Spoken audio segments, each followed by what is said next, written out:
Dopo l'incidente la notte del Redentore in cui ha perso la vita il 28enne Riccardo Nardin, i 5 portavoce delle 40 associazioni remiere chiedono che il Consiglio Comunale di Venezia, quello della città metropolitana e il Consiglio regionale del Veneto si attivino con le istituzioni nazionali perché si emani con urgenza una normativa che preveda e regolamenti l'uso di sistemi di controllo da remoto della velocità dei natanti circolanti in laguna. Secondo il consigliere comunale di opposizione Martini, andrebbe anche regolamentato il fuggi-fuggi dopo i fuochi. Sicuramente qualcosa non ha funzionato alla fine dei fuochi del Redentore.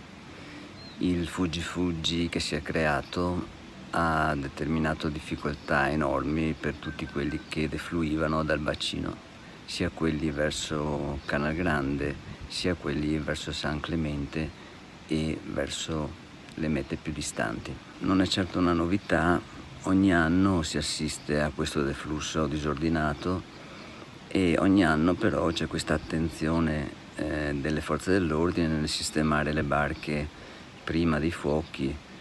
con grande attenzione, con grande e dovuta perizia. Ecco, occorrerebbe che la stessa cosa si facesse al defluire delle barche, perché il traffico che si crea subito dopo i fuochi è veramente